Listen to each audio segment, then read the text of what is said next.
So I am back after 2 or 3 years of not building Venturepods. Won't go into the reasons why. Took a little time off, figured I had to build most of it myself going forward, and now I had the time in my life to do that, and kind of wanted to go back to the original idea of something like this. If you've seen my other ones in the past, they had that dome on it, but this is much simpler, easier to tow, weighs a little less, and really accomplishes the same thing as one with the dome. Price wise, it's going to be less money by quite a bit. That dome was pretty expensive to actually build and get that done.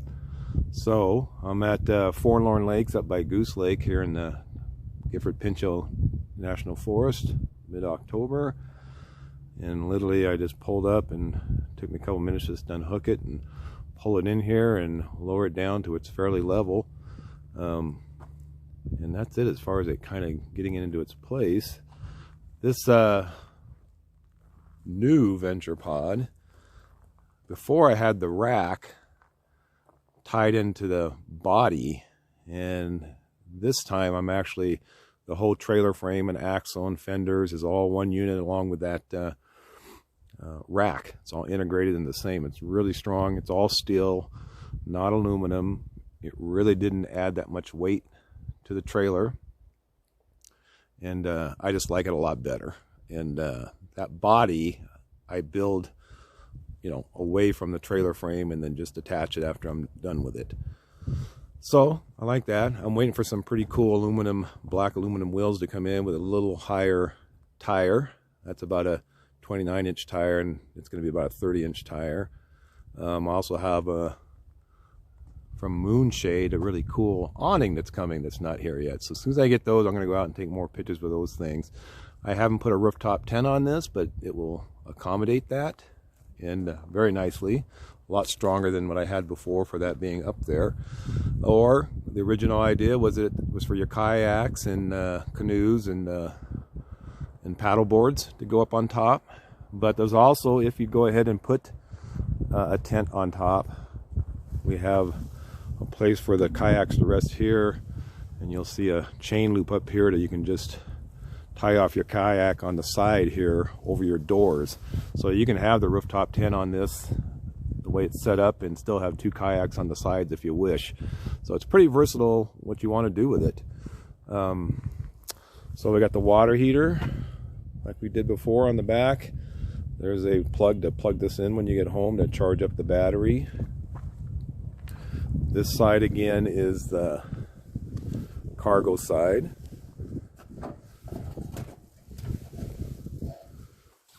I've got my stuff thrown in there. It actually holds a lot of gear. You can't really see the panels really well, but they actually all come off. Actually kind of some little secret compartments in there if you wanted to hide some things. But mainly it's for the function is that you can take them off to get to work on the utility side of this if you had to get in there. If you did have a electrical problem or something you had to get in there and fix after a while, you'd be able to get in there pretty easily and do that. You just have to crawl through this hole, which I managed to do. And then over here on this end is basically the electrical panel, I'll call it. On the right is a marine Bluetooth radio, and then the charger's up on top. Down below, this button down below is for the water heater, and the other one is just a control panel. I've got the water pump hooked up to that and the radio hooked up to that. There's also 4 empty spots there. If somebody wanted to add in other electrical parts to this, they could wire that in and have those buttons available to them. And it's got a cigarette lighter for charging and a USB charger on it too. So I don't know if you could hear the water pump kick on, and the Bluetooth comes on, which unfortunately I'd play some music, but I can't do it while I'm filming on my phone. It doesn't allow me to do that. Let's keep the water pump on and go around the front. Got the propane and the battery up here. Lots of storage up front to throw some firewood in there if you want to, whatever. So essentially when you pull up, you can just open the propane tank, get the propane flowing. And then there's your water fill over there, and those two other things on either side are actually Bluetooth speakers. At night they actually have a little cool blue light illuminating through them. I won't be able to see that today. And this side is our galley. There's a little battery operated light. I'm not so down with that right at the moment, but it's the best I could find. I know they're out there in the world some places a lot better setup for that, but I don't have it right now, and I will get one. This sink is a huge sink for any kind of trailer, but especially for something this small to have a sink this big. It's deep. It's big enough to put big pans in there and actually wash them. So I was really looking for something like this, and it worked out pretty good. I also have this marine fold down faucet, and that had to be because of the way not having the dome above, but it actually works really well. Lots of water coming out. I haven't turned the hot water on yet. I'll do that in a few minutes. And then we got the stove, which I was lucky to find this. It's kind of a newer stove, but I like it. It's flat, and you can put a griddle across it, whatever you want to on it. And it's got an electronic start. You can see it or not, you can hear it. Started right up. So I like that feature. And the body of this is about 8 foot long, 4 foot wide, and about 2 foot tall. And so it's a little slender than the last one they built, but a little longer. So it's really about the same cubic feet overall on it. And again, there's the wing doors, folded open. I'm going to kick on the water heater. Sometimes it takes a minute for it to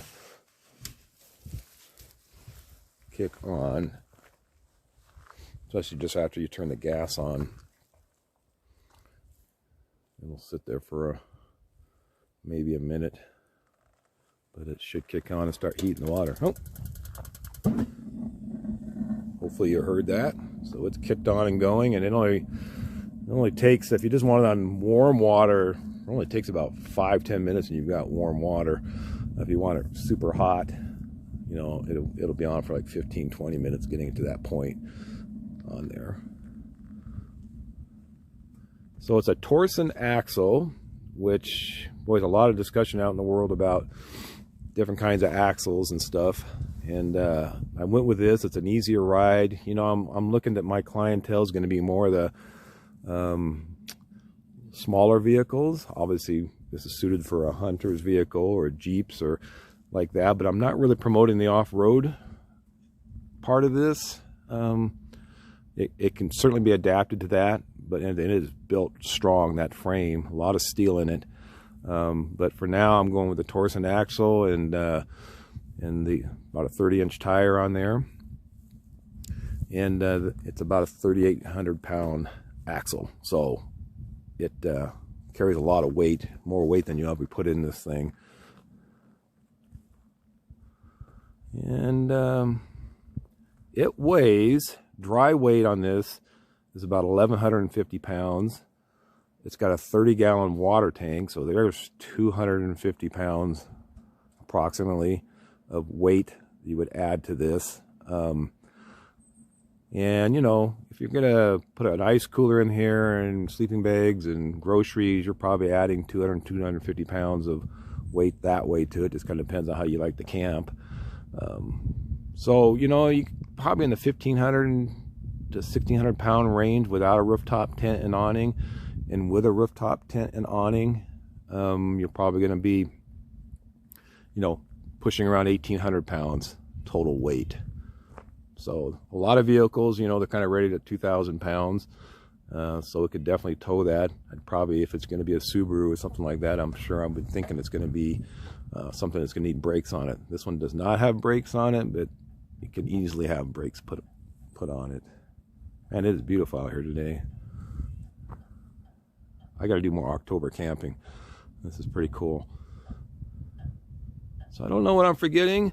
I'm glad to be back to building these. I'm going to be building them one at a time. If somebody wants to build one for them, I'm just going to build it, kind of custom build it for them. And that's just kind of my goal at the moment, just one at a time. And I can build them fairly quickly. And I hope to have them out there and available to people again. So if you want to get a hold of me, my website is in the process of being rebuilt. And you know, getting some of these pictures I'm going to be taking today and videos up on it. And but you can get a hold of me at 360-433-7519. That's 360-433-7519. You can call or text me on that, and I'll be glad to talk to you about one if you would like us to build one.